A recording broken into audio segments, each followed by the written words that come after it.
Hi. Hi, how are you? I was just talking to my dog. I do that a lot these days, Nam. It's great to see you. Me You want to too. meet my dog?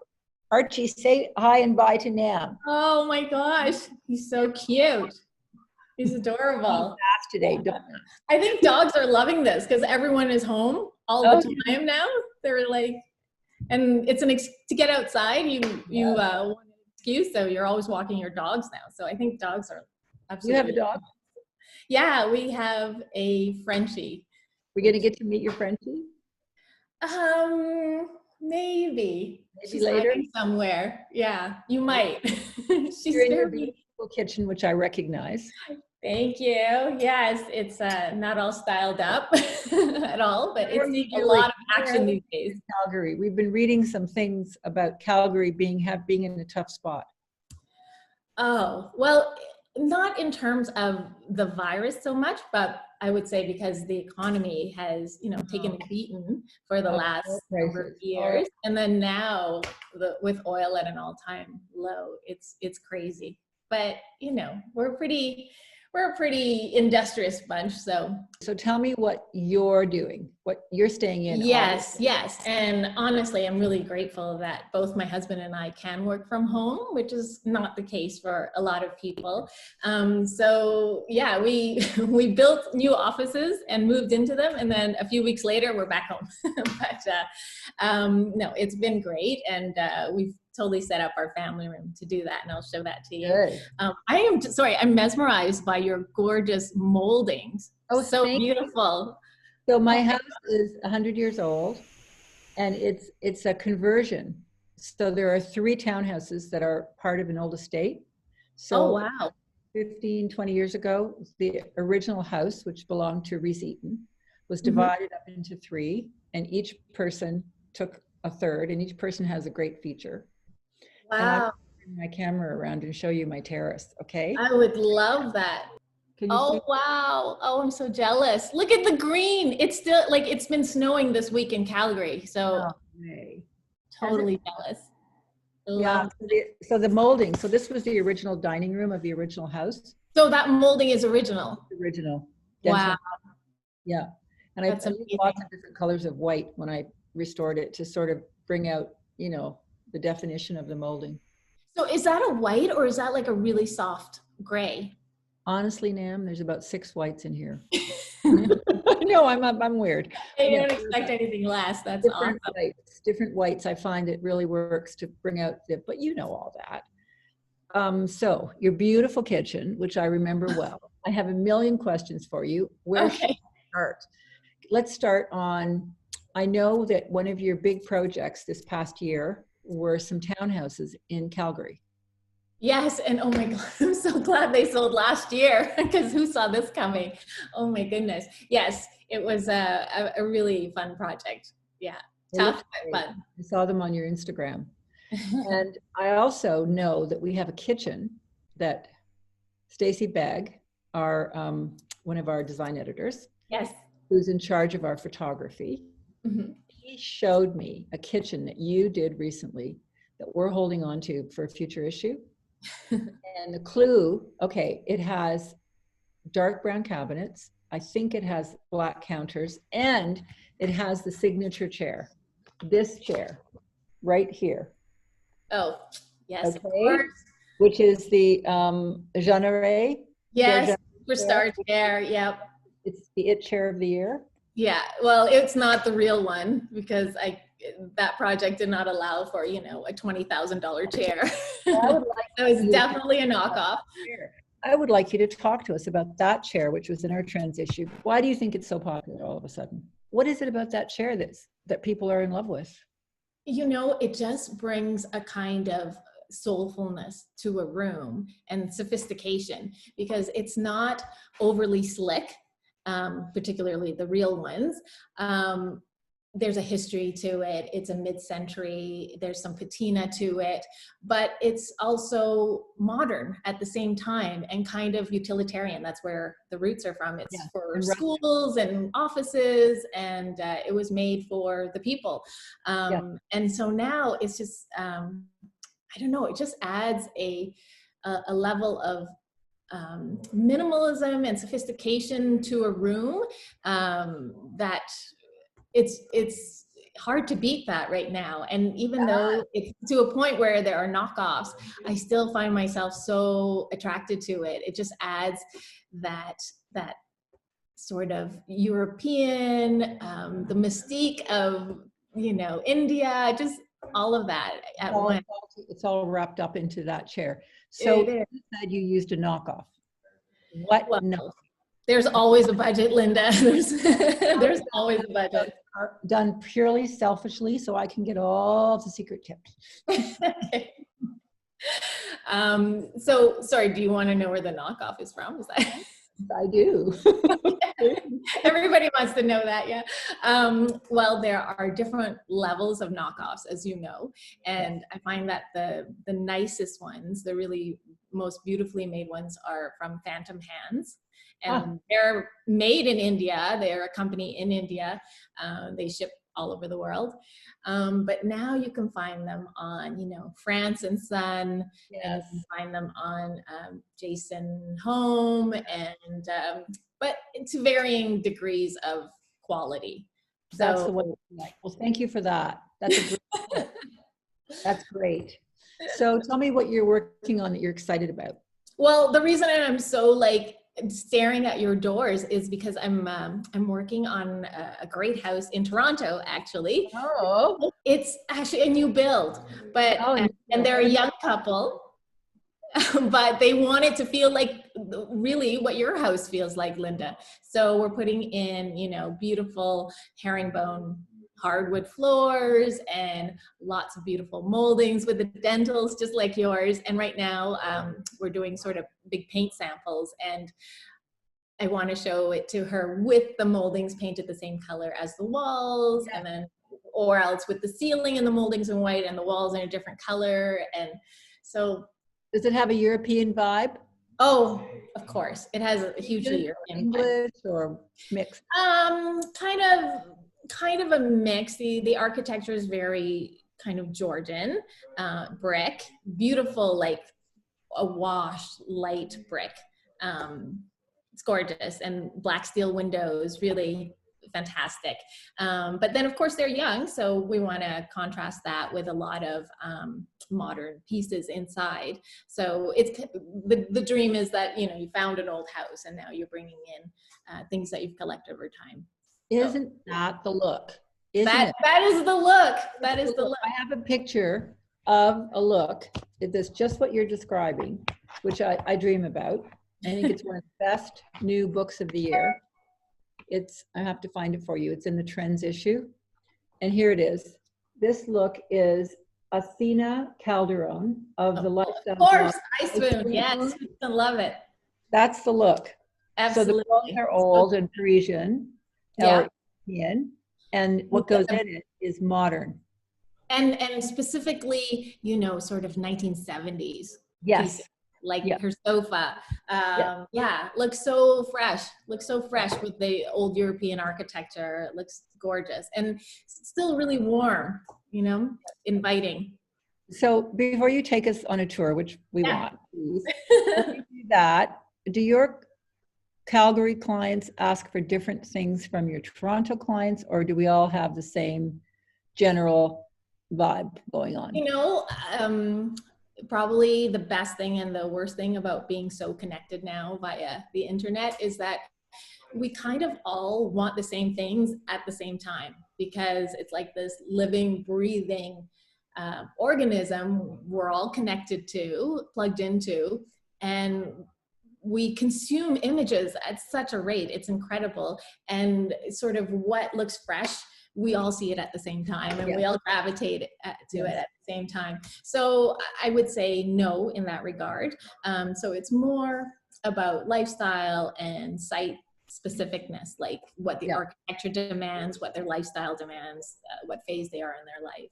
So I'm doing a house in Maui for another lovely couple, and great taste level, both these young couples, but completely different because, of course, it's in Maui. We're living, you're in Maui, but we are looking at similar pieces in terms of, you know, pieces from the 70s, some mid-century, and then materials that have a lot of depth and grittiness to them. Yeah, and you're finding you can do that from home. I'm finding I have to do that from home, but you can, yeah, you absolutely can. No matter where the house is, I start out with the architectural plans and work from there. And you're taking the staying home very seriously. Well, there's nothing open. There's nowhere to go, Lynda. Anyway, even if there was, we have to stay home. No, absolutely, we do. So show us where you're working. Show us the kitchen. Sure, yeah. Okay, so you're in the kitchen, as you know, and I'm going to turn you around here. So we're going to go into. Oh, I recognize it. This was on our cover.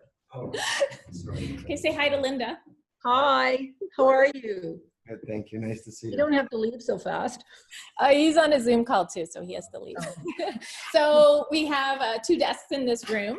So my husband's been working on that one, which is usually my desk. And then okay, but behind the desk you have dark bookcases. Very nice. They really pop out. What a great detail. Thank you. Yes, I love dark bookcases, but I wanted a white room. So doing these sort of inset ones was a solution for me. And drawers in the bottom. What a good idea. Yes, where you put all the messy stuff. Yeah. And then I've been working at this table where it's a lot messier. Very nice. No, we like to see real life. So that pile, there was a pile of stuff, which looks like a job on the go. Love it is a job on the go. Love it. A couple of new additions to this room, though, that weren't here before when you shot it. Got a spin bike and a yoga mat. Yep. That is part of quarantine life, I guess, now. Will you leave it that way? Do you like it? No, I don't like it. No, it was standout sofa. That sofa was on this cover when you were designer of the year, House and Home, 2018, and your gorgeous portrait inside, sitting on that sofa. Remind everybody how gorgeous. Look at that. Gorgeous. Now that to me is what I would call a statement sofa. Yeah, I love that sofa. Although I'm thinking about recovering it again. Don't tell my husband. Oh, but tell us about the sofa. Like, it is a statement sofa. Yes, and I, scoured the internet for like almost a year looking for it. This was a number of years ago. They're a little bit easier to find now. And I found an old one. It was in a horrible ultra suede, and the lady who I bought it from picked it up literally at a yard sale for, I think, $20 or something. Shipped it here, had it reupholstered. So this is the second color, and then they can't afford stuff. You are inspirational. Now, upholstering it costs money. Yes, it does. But it does. It's a beautiful piece. And I have to say, you have to spend your money on the fabric, because I thought I was being clever and I put on this really inexpensive, beautiful, gorgeous gray color initially, but then like you spill water on it and it's ruined because the viscose content was so high. It was awful. So stay away from viscose, everyone, if you want a sofa fabric. Rabbit has a line of fabrics that are indestructible. Like you can throw anything on it. And yeah, that's what this is like completely indestructible. That's the best. Yeah. Now, are you finding yourself using statement sofas more often now? We used to do all our sofas in neutral, like they're all cream, but they've been like that for 15 years. But now we're doing statement sofas in strong colors. Are you doing that more? Absolutely. Absolutely. Yes. Well, the sofas are so expensive anyways, that you might as well go for it. And I think it helps if you think of it as a piece of artwork. And then you kind of have that in your head in terms of the budget. But when you have a statement making piece like that, you don't need a lot else. When you have a more of a budget sofa, you kind of need a lot of artwork or something to draw your eye, make a different focal point. But with a statement sofa, it can be much more minimal. So behind the statement sofa in this picture is a hanging plexi chair. Yes. Can you show? Her. There it is. There it is. Can we just go in a little bit closer? Yeah. So it's here, except my husband has stolen the cushion to sit on it because he complains that chairs are I'll uncomfortable. bet that's a hard thing to sell to a client, but to do it in your own house is fantastic. Yes, well, that's why you do these things in your own house, because it is hard to sell to clients. It's easy to sell for like a kids' room, and I've done them there, but it is difficult for. But it adds some wit to the room, doesn't it? It adds, yeah, absolutely. And I just wanted it to be more casual. So having spent more time in here, I want to change a whole bunch of different things. I'm super obsessed with wicker right now, and I'm thinking maybe changing this ceiling light fixture, because I saw this giant crazy wicker thing that comes in like a 40-inch diameter or 50-inch diameter. I thought that might be kind of fun. That would be fun. What else are you obsessed with? What else do you want to change? Well, like I said, I might change the sofa color, because you know, I'm kind of a neutrals girl, as I know you are, and I found this like kind of, it looks like a lamb's. It's a boucle. Well, I have it right here. Let me grab it. Show us. This is like we're getting a master class from Nam on mixing it up, layering it up, unexpected things. Isn't that cool? Yeah. Beautiful. Yeah. So I thought like that might be stuff. Pardon me? Is it like that teddy bear fabric? It is. Yeah. It's not real. Nothing was harmed, and it's not that expensive. So. Great. Yeah, my husband loves the green though, so I don't know how I'm going to convince him. It might just have to happen. It might just have to happen when he's on a business trip. Exactly. And what else?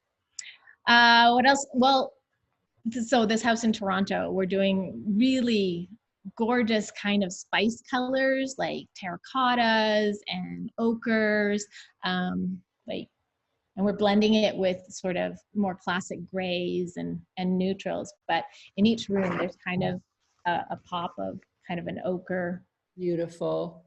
Or an amber like this. Those are beautiful colors. They're like a pigment, earth pigment. Yeah, yeah. Or like the powder that you make the pigment with. Yes, yes. Yeah. Oh, I know a book that you would love. My computer's on it, but I'm just going to borrow it for a minute to show you if you don't already have it. It's got your name on it, Nam. You have to have it. I picked it up at ABC in New York before. Oh, I love that store. And poor New York. I know. You know, I worry about it so much. I have so many friends and family there, and so far everyone's safe, but it's scary. Good. It is so scary. Two colors. Wow. Yeah, it's a new book, Keith Retcher, and it's got that palette you're talking about. Yeah. Groves. It's a beautiful book. Wow, I love it. Looks great. Textiles and palettes. So you're working on this house for a young couple in Toronto and another house in Maui. Mm-hmm. And, are you doing anything new that you've never done before that you're excited about? These colors. Palette you've used before? No, it's not. No. So yeah, I am excited about that. And then the house in Maui is much more minimal. So like much more minimal than I've ever done before. So I'm excited about that as well. Yeah. So one of the questions I'm asking any of our top designers who are housebound is, with all the resources at their fingertips, they can make big changes to their homes, big gestures. But here we are, all trapped at home. So fortunate to be trapped in beautiful home. Yes. Really, really lucky. And thinking about all the people out there in the front lines and their families at home. And, you know, it's tough. You were talking about the economic conditions now in Alberta that are so tough.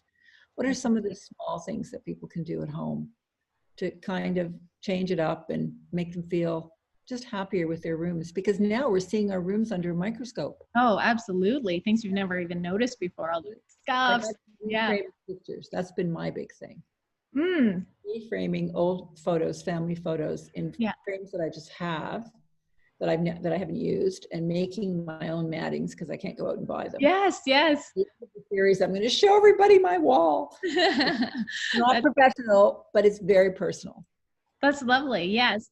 And looking at your house a lot more now, I think just what I've been doing is sort of clearing things out and then putting them back in more, I don't know, mindfully.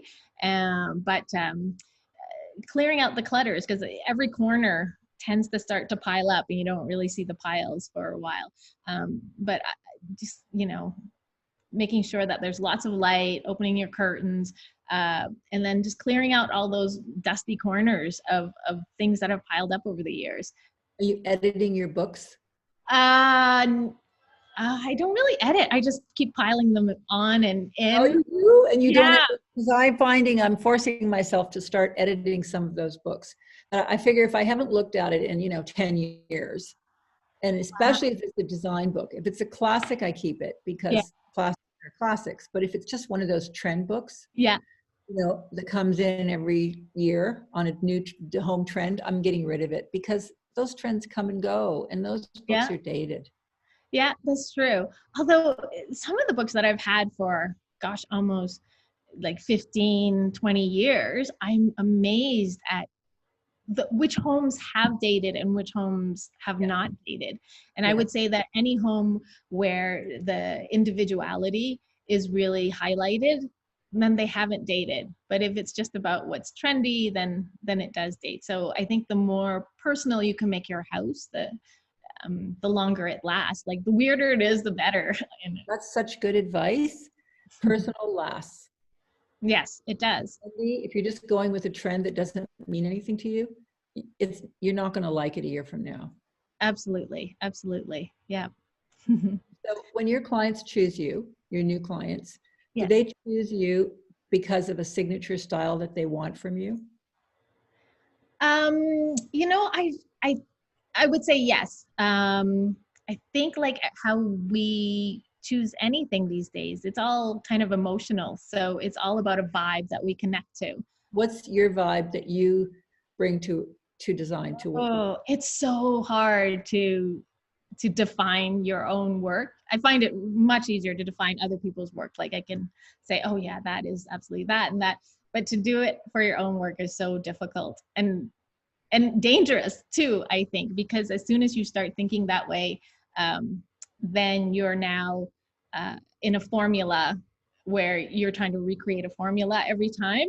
And if I start thinking that way, it's less fun. All my stuff might look the same, but in my mind, when I start a new job, it is really completely different and special and unique to the client. When I think of you, the Globetrotter, because you're always off on an adventure, taking photos. And well, I won't be doing that for a while. Oh, but you won't be. So I'm wondering, what's Nam going to do when she's housebound?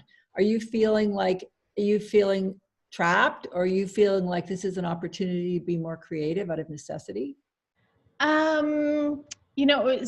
Last year was so busy for me that this year my plan was to really slow down. And this is not what I meant when I said I wanted to slow down, like everything is closed. But so I think we're all feeling like somehow the universe is telling us we have to sort of slow down and take stock and sort of reassess everything. You can't help but feel that way right now. So that's what I'm doing. And it's good. Sometimes when your wheels are spinning constantly and you don't remember why you're doing something, that's not a good feeling. You're just chasing your tail.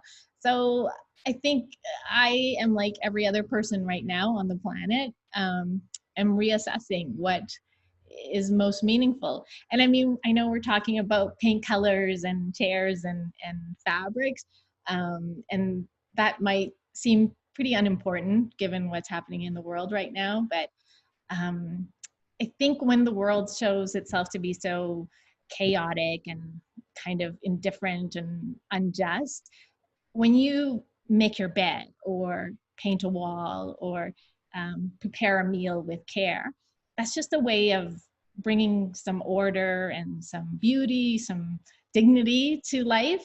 I think it's up to us to bring the meaning, and in these small gestures, I think that's what we're trying to do. So that's exactly what we're trying to do, Nam. That's so beautifully put. And we've had designers who are joining us on other episodes who said, oh, I don't know if I should be talking about this stuff when the world is so serious. And, but just what you said is right. We have to bring purpose to the small things.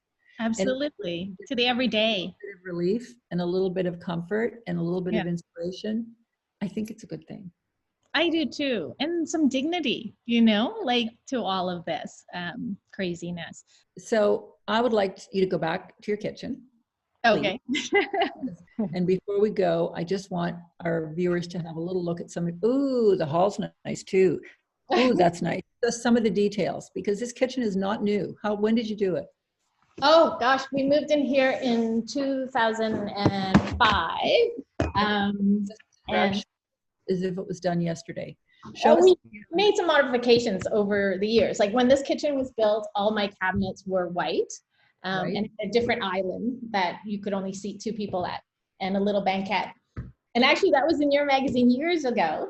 And then in 2014, my cabinets are all banged up, so I repainted them this sort of putty color, and I added in. This is the wall I want to talk about, Nam. This is a good wall. So is that plain clear glass? It's reeded glass. Reeded. So yeah, you don't have to be super, super tidy on the inside because it sort of abstracts it a bit. But it's just, I needed the storage, right? So those cookbooks? Stuff. Yeah, they're all cookbooks. For a girl who doesn't cook, you have a great collection of cookbooks. I love to buy cookbooks because they're so good. My husband actually uses them, so they're well used. But okay. Yeah, Reeded glass and a dark gray paint. A dark gray paint, which I'm thinking, because it's getting banged up too, as all painted cabinetry does. So if you do paint a cabinetry, you should know that. But I think I might paint it black the next time around. Oh, I like that color. I don't know. I'm tired of black. Yeah. It's black. Can you bring the camera down so I can see the bottom of that same? Oh, sorry, yeah. Yeah, it's closed in. Very nice. Dark gray cabinets look great against that floor. Yes. No, okay. Well, you're saving me money, Lynda. That's good. Tell your husband. Now you can afford to reupholster your sofa. That's right. That's right. Is there any message you want to send before we sign off? Oh my gosh.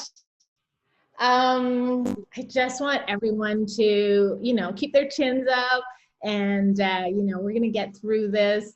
It's, let's just take stock and let's be kind to each other. And, it's a little bit crazy, but, kindness is always a good solution to everything. So I think you promised to let me coming to Toronto. I'd love to see you in person.